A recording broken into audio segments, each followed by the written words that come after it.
Welcome, everyone. My name is Zach Miller with Landmark Ventures, host of the Social Innovation Summit. The Social Innovation Summit is a platform designed to elevate groundbreaking ideas and innovative leaders who are making a difference in changing the world for the better.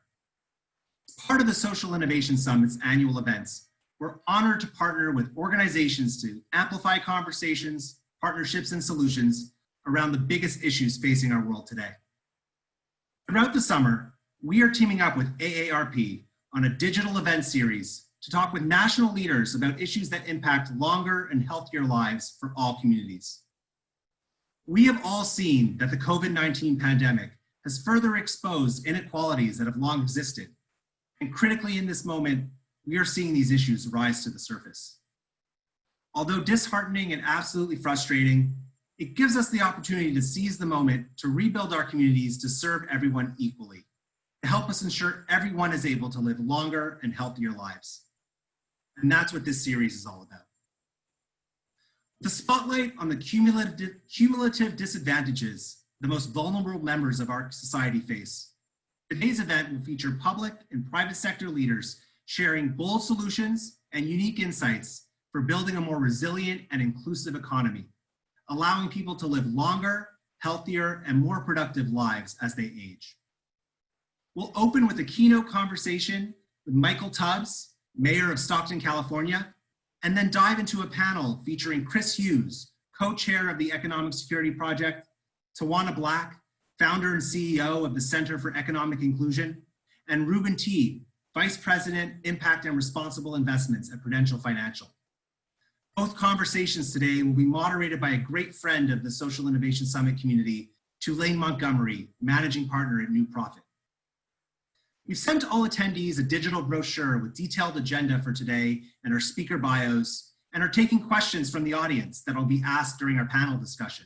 So please submit those through Zoom throughout the event. And now, without further ado, to get our program started, I am very pleased to welcome the Director of Global Thought Leadership with AARP, Stacey Alexander. Thank you, Zach, for that kind introduction. I'm proud to be here to set the stage today for today's conversation. As Zach mentions, it comes at a difficult time as we continue to wrestle with the impact of coronavirus and are simultaneously witnessing a profound and what we hope will be a transformative assessment of racial injustice.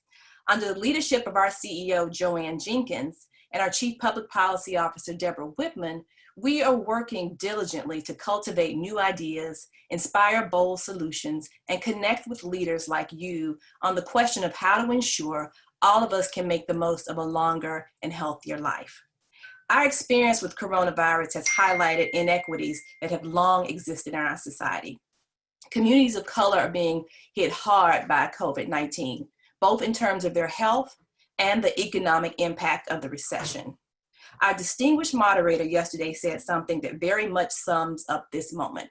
We are all facing this storm, but we are not in the same boat. Just one example provides us with a stark reminder of the work we have before us.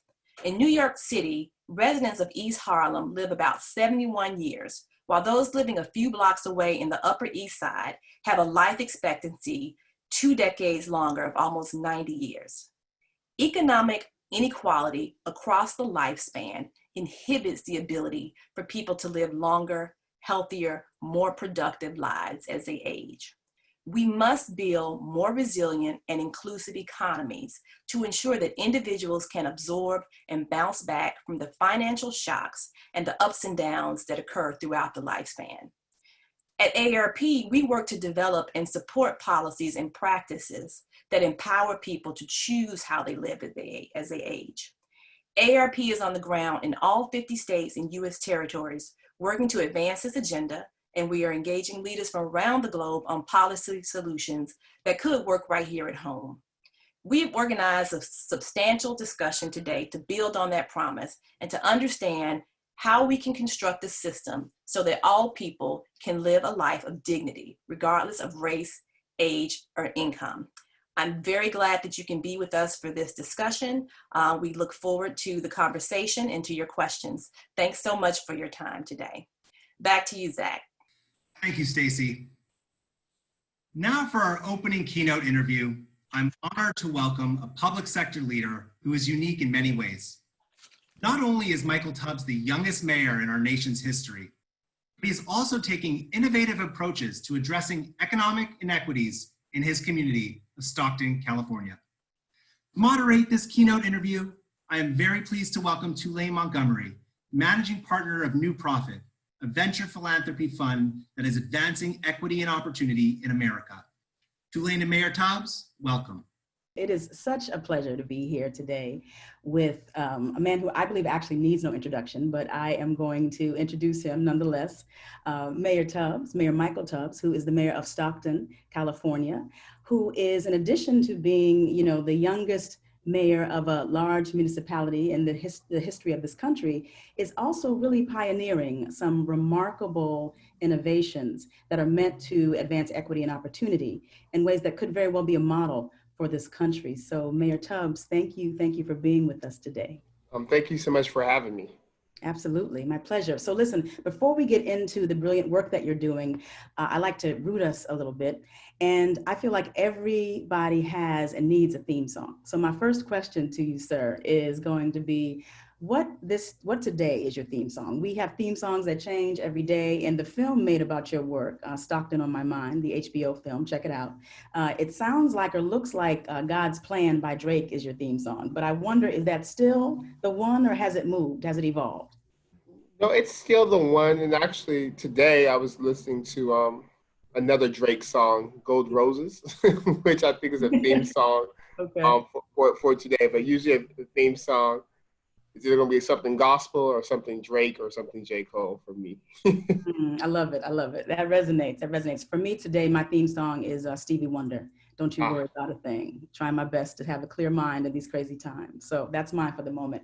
So let's get into it. I've heard you say that you are tired of talking about what was.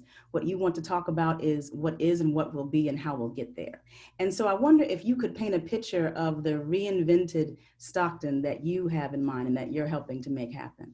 Yeah, the Reinvented Stockton that we're pushing towards, kind of our North Star goal, is really a community of opportunity, as you mentioned in the intro, for everyone. So a community where there's no discrepancies in life expectancies based off zip code, when we know that today is an 8-year discrepancy. Not because of choices people are making, but because of environmental hazards, because of lack of access to healthy amenities, because of toxins, and because of just community violence, and within 2-3 miles of each other. The Reinvented Stockton looks like a community where people want to move to rather than run from. Yeah. But it's also a community that is not gentrified, meaning that the people who can afford to live here now can afford to live here when it's better.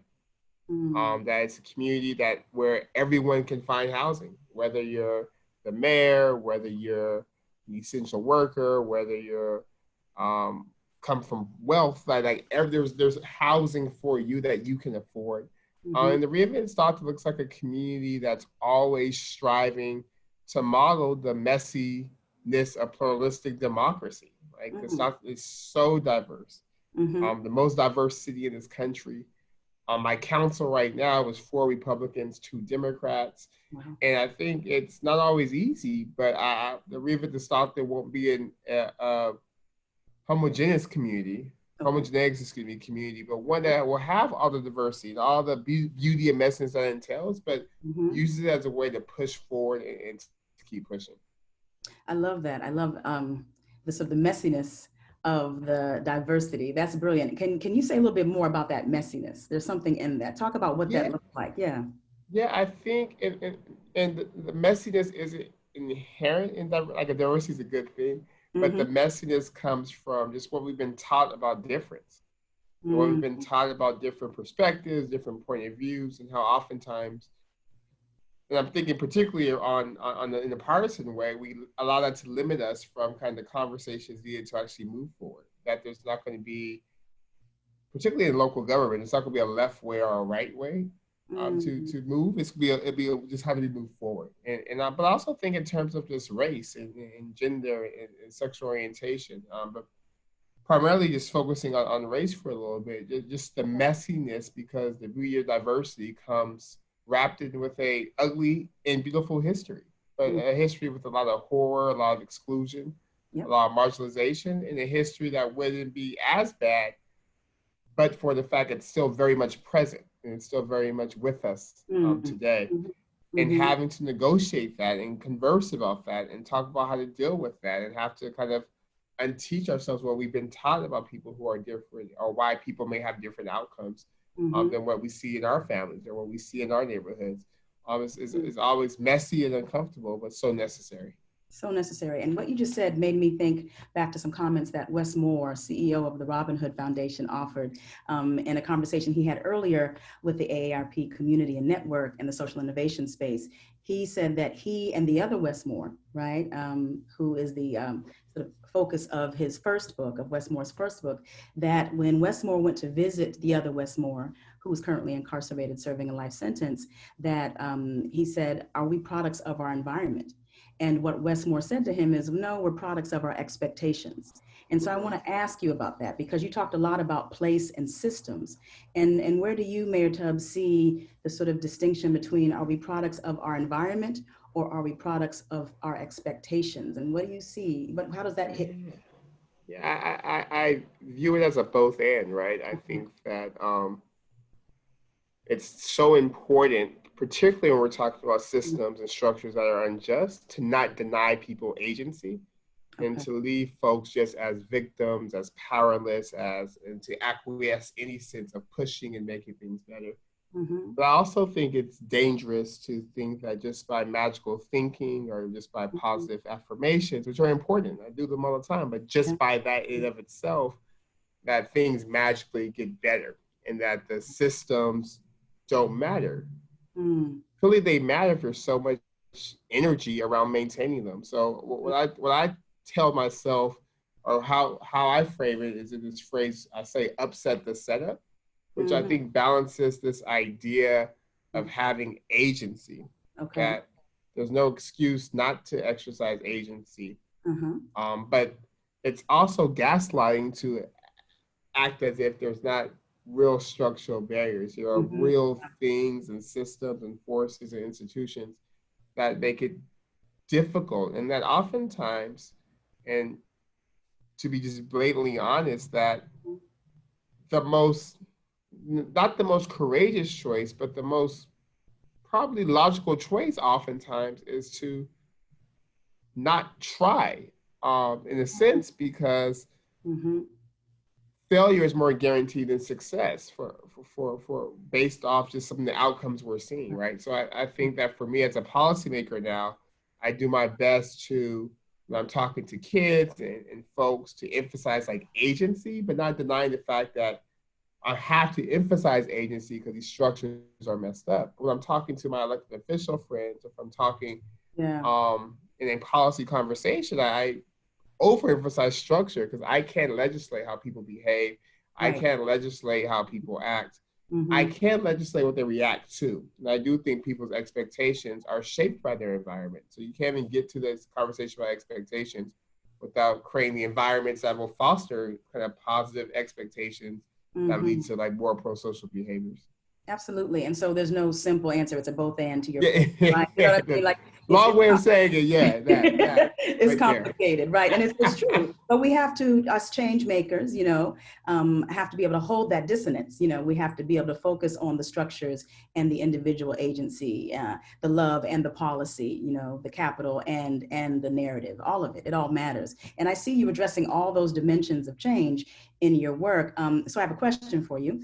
Much has been made about you being the youngest, right? I mean, you're on a lot of lists, sir. You are on the Forbes 40 under 40, 30 under 30, the Root Top 100. I mean, you're on a lot of lists because of the innovation and courage of your work.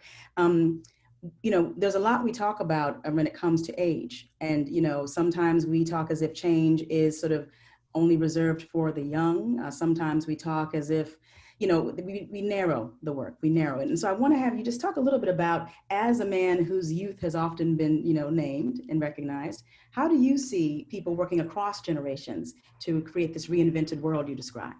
Yeah, I think I've been so blessed with having such innovative, bold, forward-thinking older mentors my entire life. One of my biggest ones is Mary Wright Elderman. from the Children's Defense Fund, who's one of the most innovative, courageous, fast-moving, bold, busy people I've ever met. And I've known her for 10 years. I'm just like, I'm tired. When I look at her schedule, I'm like, oh my, what are you doing? How are you doing this and that? Yes. I think from her, I've learned, or I gleaned the fact that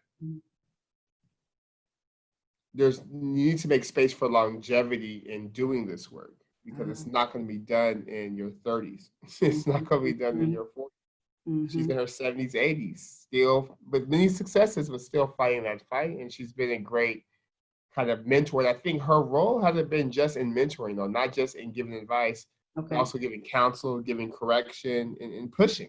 And say, no, let's do more, right? And I think oftentimes with folks that are people that are older, we understand the role of mentorship and counsel, which is super important. But I think there's a lot of folks who are older who still are in the fight, who are still in the game, who are still pushing, and just need people to push alongside them and don't need to be pushed aside, because they still have so much left to offer and give. And I think of my first vice mayor. His name is Albert Holman. He was 71 years old when I named him vice mayor, and I was 26. And he would always joke and say, Mayor, I got shoes older than you. And he wasn't kidding. No, I was like, you gotta get some new shoes though, brother. We don't wear shoes that long. Right. But what I've learned from him was just the history of the place. And he was also an African-American vice mayor. So I was the mayor of Stockton and the vice mayor to be Black. Was never been a Black mayor, so there's never been a Black mayor and a Black vice mayor. But from him, I learned about how you forgive, but you don't forget. Because he's like the kindest person. Like on surface, he just looks so kind. And he was a deputy sheriff, then he was a chief investigation officer for the district attorney. So you would think, looking at him, his politics are a certain way, or he thinks a certain way. Right. He speaks very calmly about experiences, but righteous anger about how when he was growing up, he couldn't go north of Main Street, or how when he was growing up, his dad used to clean City Hall after hours and would sneak him in the council chambers and say, one day you could be here. One day you could be the councilman. And he talks about being denied housing in the north part of the city when he was a deputy sheriff. But he says those stories to highlight progress, but also to highlight pain and how much further we have to go. And I just learned that from him, that there's a way to channel and use anger and righteous rage and indignation, but in a way that's advancing and forward moving. And also his humility. The fact that he was willing to be the vice mayor after being on council for 9 years to someone who's 26 years old. I think for me, it's just a reminder that you have to be open and cognizant and understand your role and where you best equipped. Because he could have easily, it would have been justified to say, no, I'm going to run for mayor. I've been here the longest. I have the connections. This is my dream. But he's like, no, we might need something a little bit younger, but I'll be right there as not only just wise counsel, but pushing and having conversations he can't have, because he had credibility that I didn't have. So I've just learned so much for those two. I'm so thankful for those two. But I think to directly answer your question, there's so much room for everyone, particularly because we're not necessarily fighting new things. We're fighting the same things we've been fighting since we became a nation. That's right. And it's going to take strategies of old, strategy of new, energy from the young and the young at heart, but it's going to take all of us. And I think particularly for our seniors, with just sort of in some ways more time, more flexibility, more leeway, less to lose professionally, particularly if you're retired, that we really need that kind of push and encourage from our elders, as well as we seek to create a more equitable normal, particularly at this time in our country's history. That's right. I love what you said about a more equitable normal. And, AARP has an initiative called Disrupt Aging, which is focused on challenging the stereotypes related to aging. And, you did answer the question beautifully, because you offered a real lived example of the power of multi-generational partnerships to really advance systemic change. You're doing it in your administration, and you also have done it in your relationship with the great Marian Wright Edelman. And so it's really important. And so one last question, because we're actually just about at time. What is something that you, Mayor Tubbs, did or do to create that open space for multi-generational partnership? Like, how have you approached the work that created a space for that? Yeah. I think because my grandmother, when I was a child, had me at convalescent homes, and I've always seen how she's honored older people. Mm-hmm. I have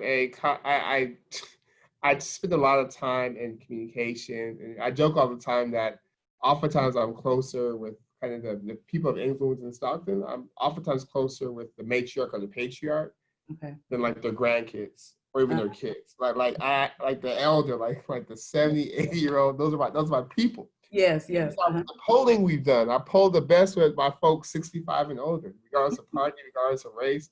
65 and older, those are, you would think it'd be like my age. No, it's the elders. So that's like my people. And I know sometimes they pull me aside because I might forget to call or forget to check in, but I make it a point to seek counsel, or if I don't seek it, if they call, pick up, listen, learn, ask questions, get mentorship, get coaching. And they've been some of the biggest like ambassadors for going to the community and saying that, no, Michael Tubbs is okay. Like we trust him. So I'm so thankful to them and their leadership for sure. That's powerful. So they've contributed to that credibility in community. You bring your own. 100%. Yeah. 100%. I think of from church mothers who introduced me to their pastors when I was running for city council, to pastors who were saying, "Oh, this is okay." Like all these other people were young. We were young when we started. To another dear mentor of mine who were from different parties, different families, different lives. Fritz Groupie, who's like one of the biggest developers in the country. Dear mentor of mine. We talk, we crack jokes. I got him texting more now. We have a good time. And I've just learned so much about business from him, about being a family person from him, about how to get things done and how to operate, how to be a convener. So I just been really, really blessed in Stockton to have, but also just to have known that it was okay to listen. And it was okay, even if I disagree, even if they may say some things, I'm like, I wouldn't say it like that. But like it's but to create space for them to feel comfortable just to talk freely, for me to listen, disagree when we disagree, but always with deep love and appreciation. I think it's made me a better leader for sure. That's wonderful. Listen, I would love to have more time with you. I know that we're just about at time. I'm getting the warning. So Mayor Tubbs, thank you so much for your time, for the work you're doing. I encourage people to check out to learn more about the Stockton Foundation, reinventstockton.org, right? And there's a film about you. You're a movie star now, sir. There's a film about you, Stockton on My Mind, on HBO, which is available to check out and stream. So to learn more about your great work. But listen, thank you so much for your time, Mayor Tubbs. It's been a real pleasure. Thank you so much for having me, and thank you all for watching. Thank you, Mayor Tubbs and Tulaine. Next, it's my distinct honor to welcome a panel featuring 3 leaders who will share their perspectives on financial resiliency and the roles of policy, philanthropy, and the private sector in the wake of COVID. Chris Hughes, co-chair of the Economic Security Project, Tawanna Black, founder and CEO of the Center for Economic Inclusion, and Reuben Teague, Vice President, Impact and Responsible Investments for Prudential Financial. To moderate this panel, I'm pleased to welcome back to the virtual stage, Tulaine Montgomery. Welcome, everyone. Wonderful. Thank you so much, Zach. Is everyone able to hear me all right? Give a head nod, thumbs up. I love it. You know, it's so funny in this virtual space that we're in, it still remains a live show. So really appreciate the technology for the most part seems to be on our side. So wonderful to have had that conversation with Mayor Tubbs. And I just want to acknowledge that it's truly my privilege to be in conversation with this panel because I really see each of you as agents of equity in tremendous ways and powerful ways. Each of you are doing something significant, notable, and innovative to advance economic opportunity. And so we're going to really dig into what that looks like and what that has required. You know, as Stacy noted in her opening remarks, I have reflected often on how in the early days of the pandemic, there was a lot of talk about how we're all in the same boat, like kind of late February, early March. You heard a lot of that, we're all in the same boat. It's a lot of unifying language. And what has become painfully clear is that we are not all in the same boat. We as human beings are all facing a similar storm, but we are in very different vessels. Some of us are in rafts held together by duct tape and faith. And so when we consider the great disparity that exists in terms of protections, access, and resources, my question that I'm going to open to the panel is, what's the biggest barrier that you're working on right now that prevents equal access to economic opportunity? What's the biggest barrier that you're taking on? And I will actually invite maybe Chris to be the first voice on this. Well, thank you, Tulaine, and thanks for everybody for joining. It's an honor to be part of this panel and to have the privilege of participating in an event with Mayor Tubbs. I've known him for years and have actually supported much of his work through the organization that I co-run, and he's a incredible, unique leader. So I just feel lucky to have spent a little bit of time with him along with everybody else. In terms of the biggest challenge in this moment, I think it's courage. I think that we have a sense of what needs to happen to create fundamental economic stability in this incredibly chaotic time.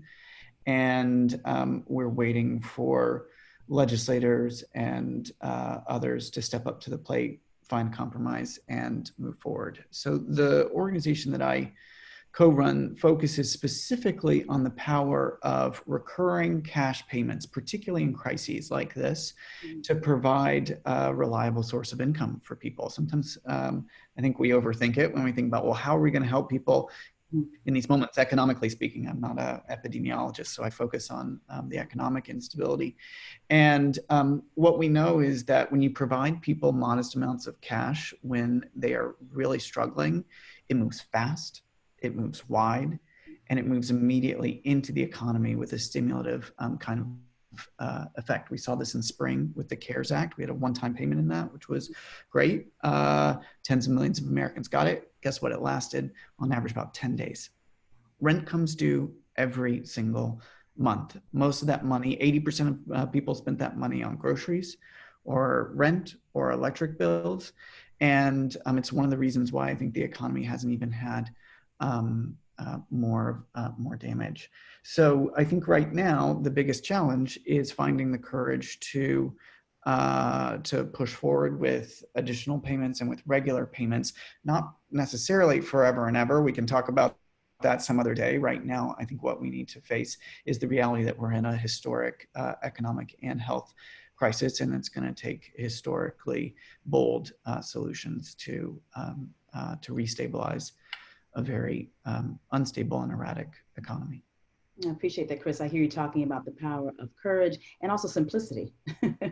I appreciate that. Like where it can be simple, let it be simple, because there's many places that it is not, right? Absolutely. Thank you. And so Tawanna, what about yourself? What barrier to economic opportunity are you really tackling these days in your work? Well, good afternoon, and thank you for the invitation to join this afternoon. I would echo some of what Chris shared. Certainly the notion of courage becomes important, and the notion to be able to keep things simple is also one that's important. I think also in our work at the Center for Economic Inclusion, where we work here in Minneapolis, St. Paul, directly with business leaders and large corporations and small businesses, but also really with policymakers working in both sectors to help leaders take on institutional racism, we find that many are still struggling to accept that the damage that has been done historically, we are still suffering from. And that damage, the repercussions of that damage, requires waking up every day and taking actions that don't just say, I'm not a racist, but say, I'm going to take anti-racist actions, and understanding what that means. And to Chris's point, that it takes very significant actions, right? Not just having a policy, not just moral courage, but real meaningful, deep actions, and overemphasizing the level of investment, overemphasizing the level of commitment, overemphasizing the level of attention in order to undo the level of racism, disinvestment, and undercapitalization that has been done in Black, Indigenous, and communities of color for not just decades, but centuries. That is something that even the most well-intentioned, well-meaning partners and leaders and CEOs we have are still struggling to put their minds around, and not just articulate it and make the statement or create the strategy, but then resource and stay with it long enough that we can start to see real generational level shifts in income equality and then ultimately wealth equality. That's powerful. So Tawanna, I hear you talking about that anti-racism is active. Absolutely, Right? daily. It's daily, it's active, it's a practice. It's not something, it's not a destination that you arrive Absolutely. at. And that heart and mind matters, but so do policy, structure, and capital. So I hear you naming all of that. Wonderful, thank you. And so Reuben, what barrier to economic access are you tackling in your work? Thanks so much. And I won't try to match the sort of moral and ethical clarity of the call to action from Chris and Tawanna. I'll focus on a more pragmatic thing that I work on day to day, which is the fact that, in my opinion, one of the reasons that we're not in it together is because we're truly not in it together. And by it, I mean the neighborhoods in which we live. It is staggering when you reflect on where we are as a society and the fact that we are still hyper segregated by race. And in our biggest metropolitan areas, we have effectively maintained a racial distinction in terms of where people live that, while it's slightly better than where we were in the 1960s, is nowhere near the vision of people who fought for housing equality and the ability to access housing loans and other sort of basic tools of home ownership, who fought to break down barriers to landlords who discriminate on race. Income segregation is almost as bad, but when you look at outcomes and unemployment rates, for example, or neighborhood disadvantages, African American households living in neighborhoods with median incomes of over $100,000 per year tend to have outcomes that are similar to white neighborhoods where the median income is like $30,000 a year. That is something that to me is outrageous, and there is a solution to it, and it is, like Tawanna said, it is going to have to be a big intentional solution, and like Chris said, it is going to have to take a lot of courage, but we need to be investing in creating housing opportunity for all people in all areas of the country. And we need to be breaking down those barriers, those policy barriers and otherwise financial barriers to making that housing accessible. In our work at Prudential and the Impact Investments Group, we work to try to connect housing with opportunity. We work to support large portfolios of affordable housing all over the country, but we ask the question of our partners and of the people who come and would like to work with us: how is the life of a person who lives in one of these affordable housing units going to be made better by the fact that they live there? And we're really helped by the fact that in the last 10 years, through the work of Raj Chetty and others, the social science has really advanced on this question. We know a lot more about the connection between housing and opportunity. Stacy shared that lifespan data for Manhattan. That's just one of a number of figures that you can look to out there about how where you live affects how your life will end up and how the lives of your children will end up, and indeed how long you will live. And we have tried to develop investment theses that match that and try to undo that really directly. Wow, it's powerful. So I said that you all are equity agents of equity. You're driving this work, and it's clear even from your opening observations on the barriers you're working to change. So I appreciate that. I just want to offer that as a way to engage. I have questions for each of you. Shortly, we will take questions from the audience and hear from them. But if there's something that one of you says that one of you wants to underscore or talk to or speak to, I invite you. And so before I go into my questions, I do just want to pause for a beat and see if there's anything that any of you heard in the opening remarks that, you just want to underscore or reply to or say amen to, perhaps. Just want to take a beat and allow space for that. Well, I would love to jump in. I know I went first last time, but I think that, when Tawanna was talking about anti-racism as a daily practice and not a destination, that really resonates with me. And I know it resonates with a lot of the folks that I work with. And I think part of that requires understanding how the current economic configuration that we've had has embedded in the rules of the market that we have chosen and structured racist dimensions. It's clear that the unemployment rate for Black individuals, men and women, has been higher for white individuals since they started taking the statistics. The racial wealth gap is jaw-dropping. The median white family is $120,000, which is of wealth 6 times more than a Black family. And we talk about these stats, and a lot of the time, and I think people don't really know what to do, because we have this mythology of the American economy as about hard work and climbing a ladder and pull you up by your bootstraps, all the mythology that so many of us grew up with. And yet, if you look at the empirical results, it's hard to find much evidence that any of that is true. And so it begins to, I think it pushes all of us to think about what are the kind of structural solutions that could make our economy more just and make it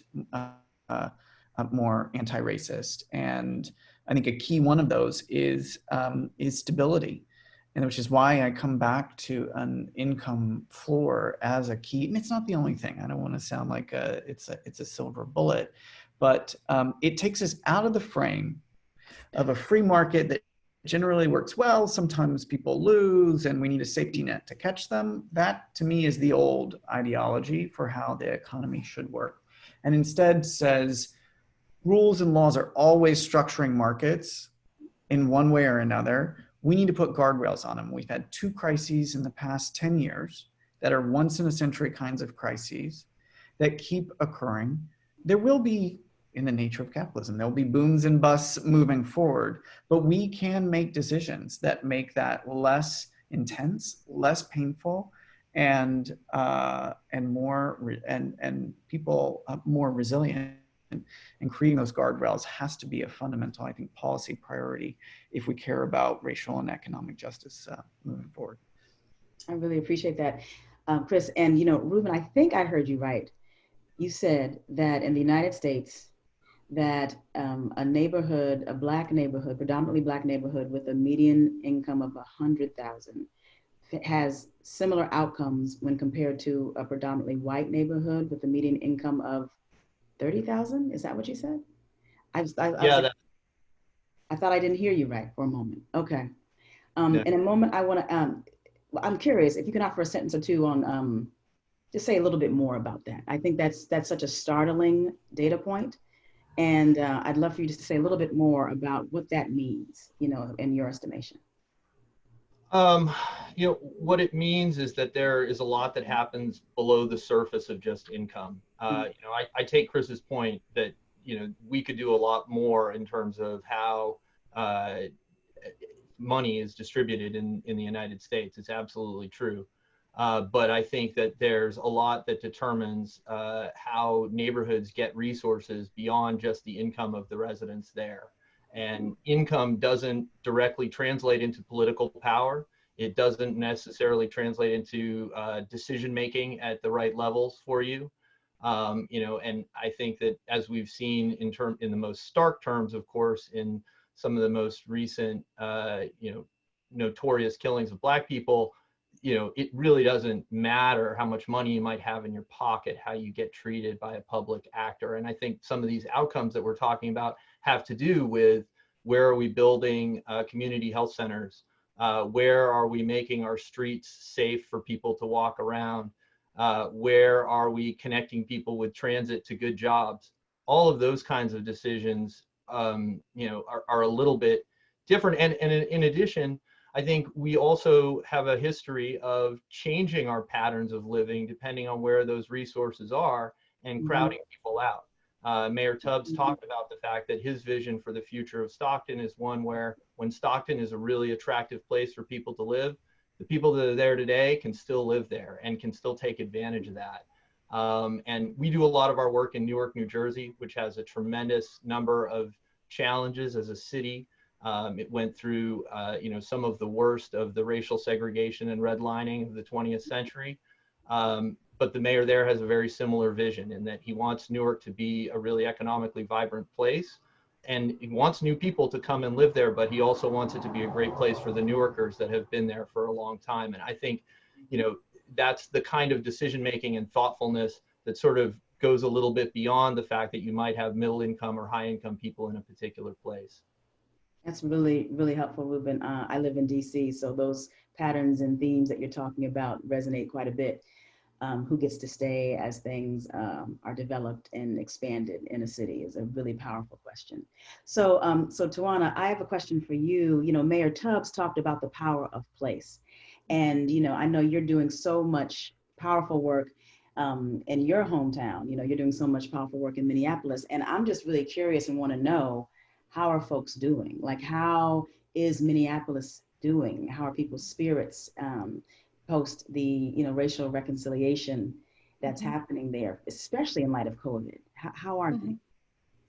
I appreciate the question and appreciate the love that has come to us here in Minneapolis and St. Paul from across the country and in fact across the world, not only in light of the impacts of COVID-19 here, but certainly in the after effects of having George Floyd's life needlessly taken at the hands of a police officer, and then the after effects of the uprising of people who throughout this community and throughout the world said, enough is enough. It is time for us to reclaim a place of peace and to reclaim unity, to Reuben's point, time for us to reckon with the hatred and racism that our country has not come to reckon with. And so what I would say is at this time, we are still trying to breathe.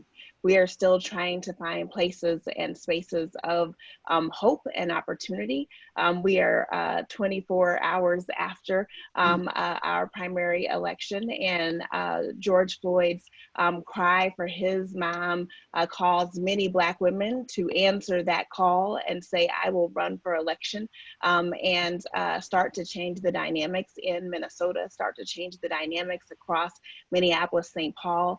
And so we are thrilled to see people stepping up and saying it's time for more of us to be in the halls of justice. It's time for more of us to be in business leadership positions. And you see many business leaders stepping up and saying, let's diversify our corporate ranks. I think you saw Delta Airlines CEO saying just yesterday, okay, it's time for us to greatly diversify. This is my responsibility as a CEO.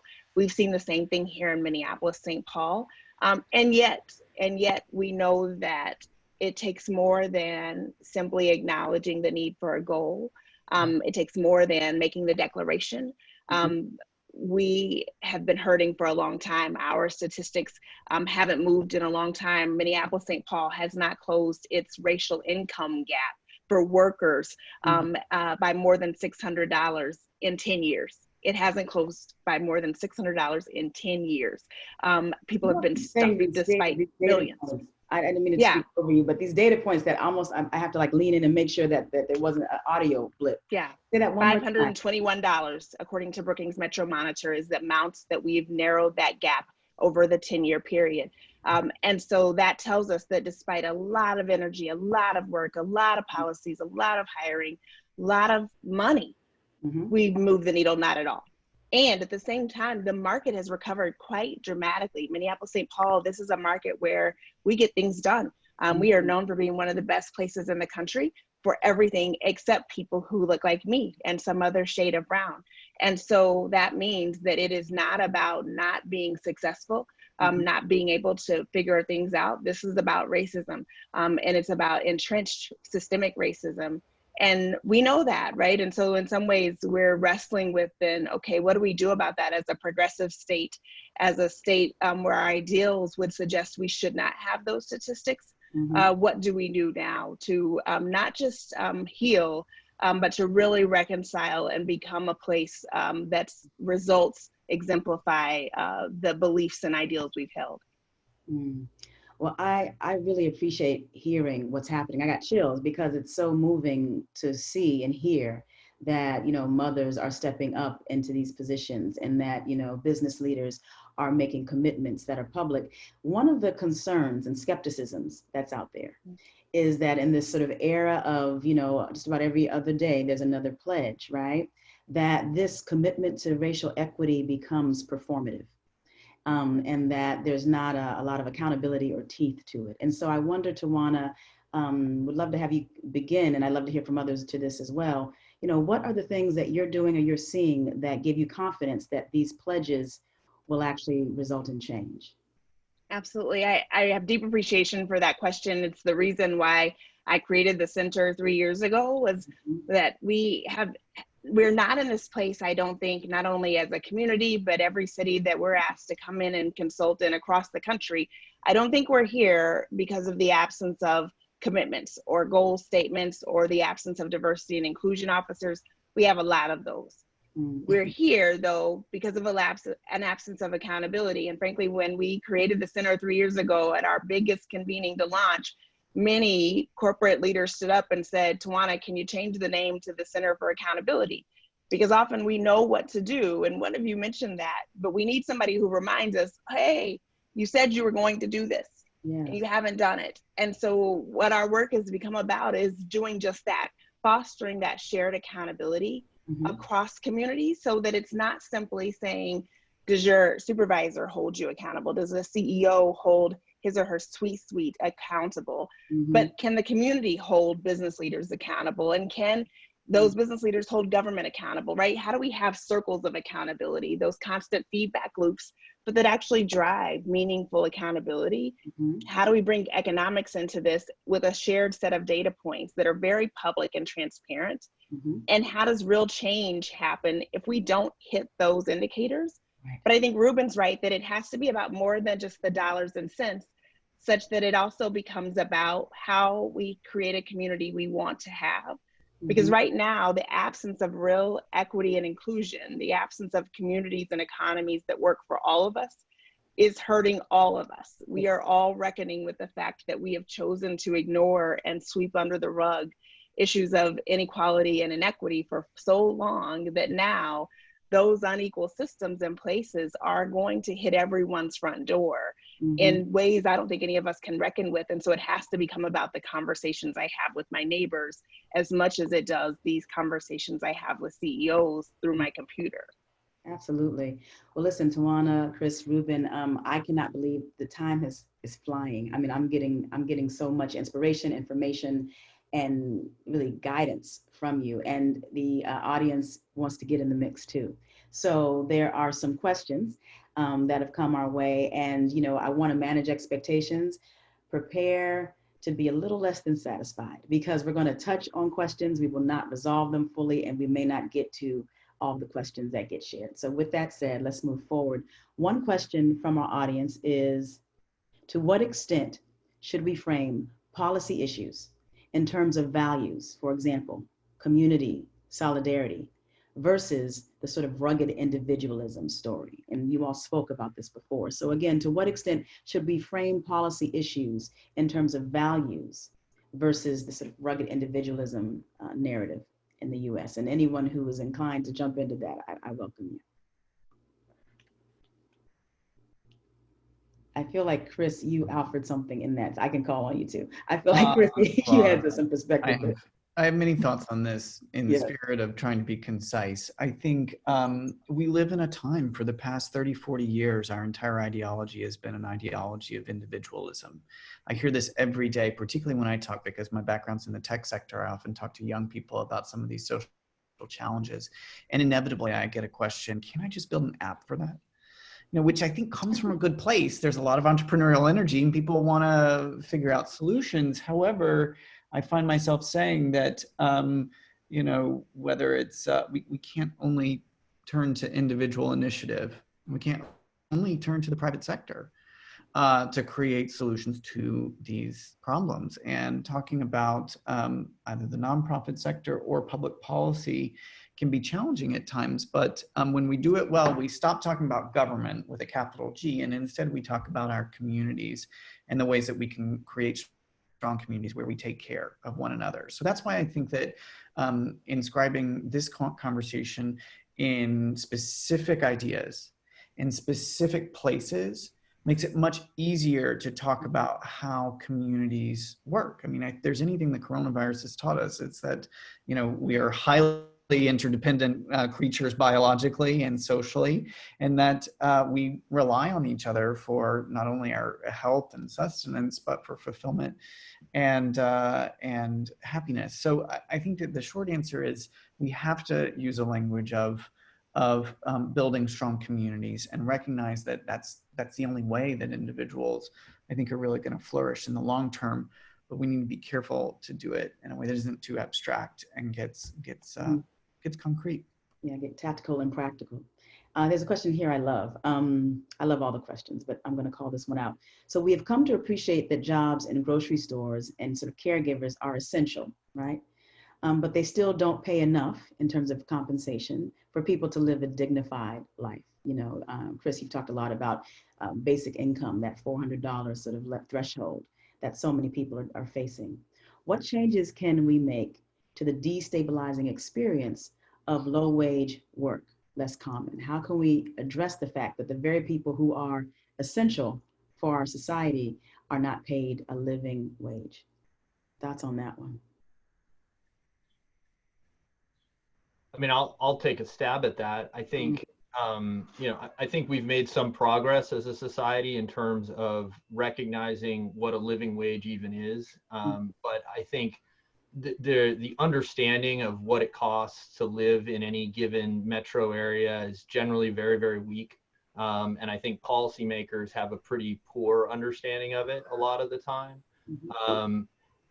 And then beyond that, I think that there isn't enough of a demand. Sorry, my children are being kind of loud here. There isn't. Hey, can you be quiet, please? There isn't enough of a demand on the employers themselves. I mean, I think, you know, I think that the name and shame campaigns that sort of let people know this isn't acceptable are actually pretty effective at getting people to pay attention to the problem. And you know, this isn't my area of expertise at all, but I do feel like in places where public leaders have been willing to come out and say that, you get responses that are actually pretty dramatic because people don't like being embarrassed. Absolutely. So now here's what I think will be our last question, but it's one that I believe each of you will have a perspective on. So how can those of us in the private sector help the most economically vulnerable individuals build financial resilience? Tawanna, let's start with your take on that question. You know, I think first, I think it depends on what sector that you're in. I think one of the best ways is to be sure that you're also always providing good jobs. And I think the way that we characterize good jobs, we have a good jobs campaign, is ensuring that employers are always paying family sustaining wages. That is not the same as a living wage. So to Reuben's point, really understanding what is a family sustaining wage in your marketplace for every job inside your business, knowing what that is and understanding the implications of that. What are the family sustaining benefits that you need to offer? And are you offering those to your employees? So doing an assessment inside your business to know that everyone in your business can thrive economically. They have the benefits, and not just healthcare, but though that's important, but the other benefits that allow them to be financially resilient, and starting in-house first, then taking those things outside. So if those things are wealth building tools and others, but I am surprised at the number of employers who don't in first, whether or not actually good employers, and if they've got a racially inclusive workplace to start with. The more that we can do that with our own house, the more that then expands outward in terms of the networks and circles that employees have in their own communities. Thank you, Tawanna. Chris, what's your take on what can those of us in the private sector do to help folks who are vulnerable build financial resilience? I think the biggest thing is be voices for change in the structure of the economy, which ultimately does key into public policy. I think being honest that government is always working one way or another. It can either be organized to work for the interests of business and private interests, or it can be more organized to work for people and public interests. And having people in the private sector in particular stand up and say, hey, it'd be a lot easier for me if we had universal childcare, because it would mean that my employees could get to work reliably and consistently. They would have one less thing to worry about. They would have a cheap source of childcare. That would help all of us, and we should do that. Or you could imagine something similar on public transit or education, et cetera. Those voices, particularly from the private sector, I think are have an outsized power, because they're trusted, and they're not always the most common. Excellent. Thank you, Chris. And Reuben, we give you the final response to this question. And I know you have some deep experience and perspective on this. What can the private sector do here? Well, I mean, I think there's a lot that the private sector can do. I think that, you know, the answers are pretty broad, but you know, I'll confine it to what I know a lot about, which is the fact that most people, their number one expense of their household is their housing cost. It's, you know, Americans are spending somewhere from 30 up to 50% of housing to live in many metro areas on average. That doesn't leave any money for savings. It doesn't leave any money to invest in yourself. And it leaves you in a pretty tough situation. I think that that is a problem not just of this housing sector. In fact, it's a problem of the community writ large, and the business community in particular, which could be a driving force for inclusive communities and inclusive neighborhoods, and could be demanding that policy leaders make room for more people. I think that's also an issue in areas where employment has really boomed and housing has really lagged. And you've got places like Silicon Valley where, you know, a low-income worker is likely to have to find housing an hour and a half to 2 hours away in order to be able to get to a job there. That means that they're shut out. I'll tell a quick story if I can. I was in San Francisco not long ago for an event, and I took a car service, and the guy had a roof rack on the top of his car. And I said, "Oh, that's a big roof rack." And he said, "Yeah, you know, that's because I live in my car." And I said, "Really?" He said, "Yeah, you know, I sleep in a parking lot at night so I can drive the car during the day." And I said, "Well, where's home for you?" Expecting to hear, you know, Central Valley or something. And he lived in Mexico. He was an American citizen who was living in Mexico and driving to the Bay Area in order to drive for a car service because that was the closest housing he could find that worked for him.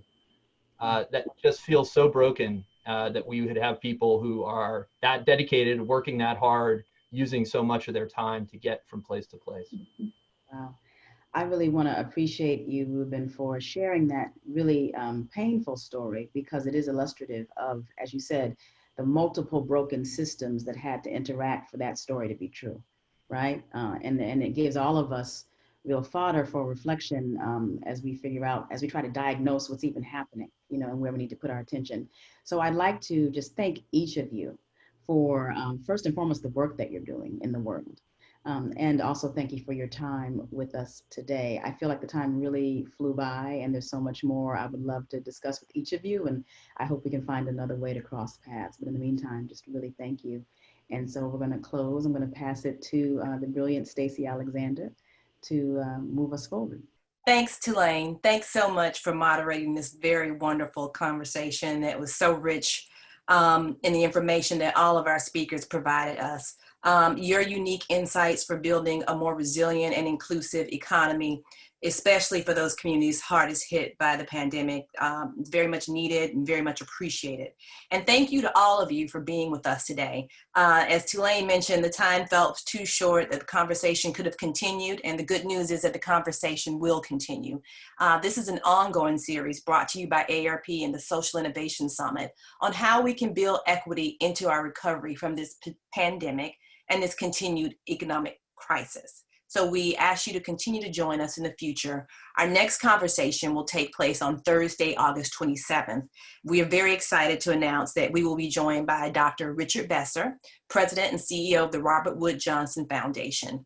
He will connect He will connect and participate in a fireside chat with the president of our foundation, the AARP Foundation, Lisa Marsh Ryerson, to discuss health equity and the need to develop solutions that support the health and well-being of the most vulnerable populations. Please check out aarpinternational.org/buildequity for more details and look for a registration note from the Social Innovation Summit team later this week. Again, I'd like to thank all of you for being with us today. I thank our Social Innovation Summit team. This has been a wonderful partnership to really help us dig through some difficult issues through a difficult time. I'd also like to give a special thank you to the AARP team, especially my colleague Ian Hartman O'Connell. And again, thank you for being with us, and we look forward to future gatherings. Have a great day.